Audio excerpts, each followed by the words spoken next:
À Ruelisheim, depuis 2016, les producteurs organisent la distribution de leurs produits dans ce petit magasin.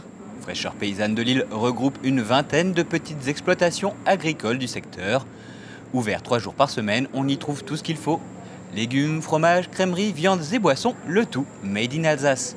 Derrière l'idée de créer ce magasin, la volonté de ces paysans de pouvoir vivre et pratiquer leur métier comme ils l'entendent, loin des contraintes de la grande distribution. Pour des petites structures que nous sommes, puisque nous sommes des plutôt petites exploitations, oui, c'est très important. Parce que ça nous permet de pérenniser nos exploitations, d'avoir la possibilité de produire ce qu'on aime, de travailler la terre comme on aime le faire. Ça nous permet d'avoir un chiffre d'affaires quand même qui est plus plat, je dirais. Mais malgré que nous soyons quand même toujours tributaires, surtout en fruits et légumes, de la météo, qui nous impacte quand même fortement suivant les années. Mais globalement, on arrive quand même à avoir un chiffre d'affaires plus plat et moins avec des pics trop importants sur certaines années. La période du confinement l'aura mis en lumière, mais côté consommateur, voilà plusieurs années que le localisme progresse dans les habitudes d'achat. Ainsi, vous êtes de plus en plus nombreux à souhaiter mettre du sens dans votre assiette, que ce soit pour des raisons environnementales, éthiques ou pour soutenir votre territoire, toute pointe vers les circuits courts.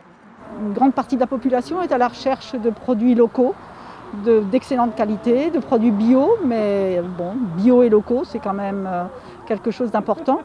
Et un marché de producteurs a l'avantage d'apporter auprès du consommateur un ensemble de produits, et pas seulement les fruits et légumes, la viande.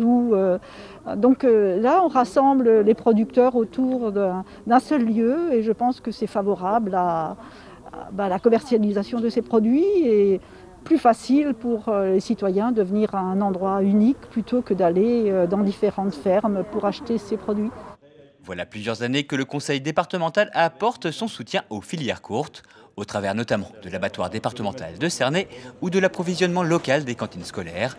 Un autre dispositif permet également de venir en appui aux agriculteurs, les plans de gestion de l'espace rural et périurbain, GERPLAN pour les intimes. Le GERPLAN est un des outils qui permet d'avoir une ligne de crédit pour aider financièrement ces projets. Nous sommes facilitateurs, nous sommes à la croisée des chemins, et donc nous essayons par ce fait d'aider les producteurs à mettre en place leur filière et surtout de promouvoir la vente directe avec un site qui existe aussi au niveau du département sur lequel les consommateurs peuvent se renseigner par rapport à tout ce qui existe. Créé il y a 20 ans, le GERPLAN se donnait initialement pour mission de renaturer certains sites, de préserver des espaces environnementaux et de faire évoluer les pratiques culturales. Derrière sa création, un constat, le département est constitué d'un tissu très dense mêlant activités agricoles, habitation, industrie et zones naturelles. L'idée était de permettre le développement de tous, sans conflit et en préservant la qualité des paysages. Le département a été emporté par le succès de ces initiatives et au bout de 20 ans, on a pratiquement diversifié les actions de telle manière à ce qu'on soit prêt sur tout ce qui touche de près ou de loin à l'environnement. Ça a passé par préservation des ceintures vertes autour des villages, c'est-à-dire les paysages avec les vergers.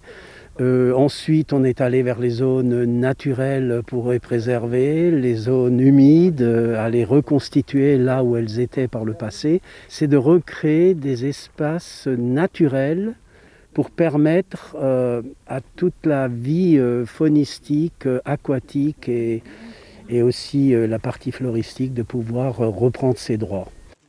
En 2020, le GERPLAN paraît d'autant plus pertinent que les crises climatiques, écologiques, agricoles et sanitaires viennent nous dire la nécessité de construire des territoires résilients.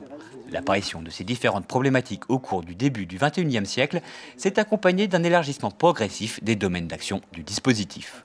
Il y a 20 ans, on n'imaginait pas devoir avoir une telle palette d'actions. 1200 actions étaient développées dans les différents axes que j'ai évoqués.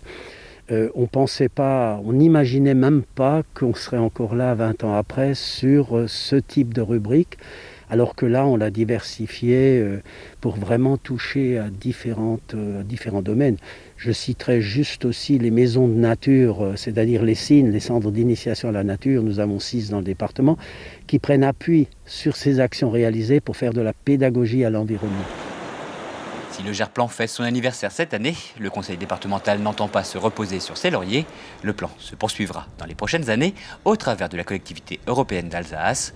Déjà, cette année 2020 a vu émerger de nouveaux axes de travail. Cette année, on s'est concentré particulièrement sur, je dirais, la remise en place des surfaces ou des espaces pastoraux en montagne, puisque là aussi c'est quelque chose qui nous interpelle. Il faut pouvoir remettre en place des chaumes, des espaces naturels d'herbage qui puissent de nouveau redonner aux parties sommitales tout leur caractère patrimonial naturel.